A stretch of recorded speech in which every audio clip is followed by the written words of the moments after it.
కాకినాడ జిల్లా పిఠాపురంలో కూటమి నేతల మధ్య వివాదం తారాస్థాయికి చేరుకుంది. కొత్తపల్లి మండల జనసేన పార్టీ అధ్యక్షుడు అక్షయ్ పై కొమరగిరి టీడీపీ నేతలు ఆగ్రహం వ్యక్తం చేస్తున్నారు. అక్షయ్ కూటమి ధర్మాన్ని విస్మరించి ఏకపక్షంగా వ్యవహరిస్తున్నారని మండిపడ్డారు. ఆయనపై చర్యలు తీసుకోవాలని పిఠాపురంలోని పాడా కార్యాలయంలో అధికారులకు ఫిర్యాదు చేశారు.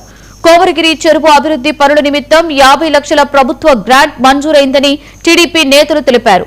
కూటమిలో భాగస్వామిగా ఉన్న తమ పార్టీ నేతలకు కనీస సమాచారం ఇవ్వకుండా పవన్ కళ్యాణ్ ఆశయాలకు విరుద్ధంగా అక్షయ్ వ్యవహరిస్తున్నారని ఆరోపించారు.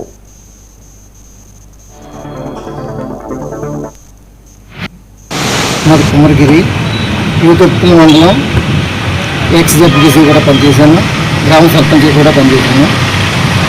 అయితే ఇప్పుడు కూటమి ప్రభుత్వంలో మొన్న 27/5/2026 బుధవారం నాడు మా కొమరగిరి గ్రామం కోనేరు చెరువు చుట్టూ వాకింగ్ ట్రాక్ నిర్మాణానికి సుమారు 50 లక్షలు ప్రభుత్వం గ్రాంట్ విడుదల చేసింది.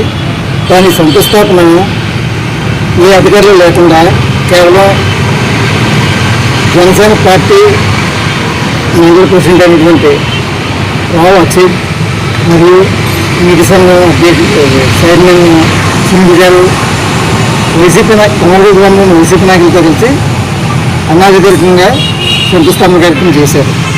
కూటమిలో ఉన్నటువంటి తెలుగుదేశాన్ని కానీ బీజేపీ అయితే కొమరగిరిలో లేదనుకుంది. అధిక భాగంగా ఉన్న తెలుగుదేశం పార్టీలో ఒక నాయకుని కూడా పిలవకుండా కొమరగిరి గ్రామంలో ఉన్నటువంటి నీటి సంఘ ఉపాధ్యక్షులు కట్ట రాజుబాబు కూడా ఇన్ఫర్మేషన్ ఇవ్వకుండా ఏకపక్షంగా ఏ అధికారులు లేకుండా మరి ఎలా చేశారో కూడా మాకు అర్థం కావట్లేదు.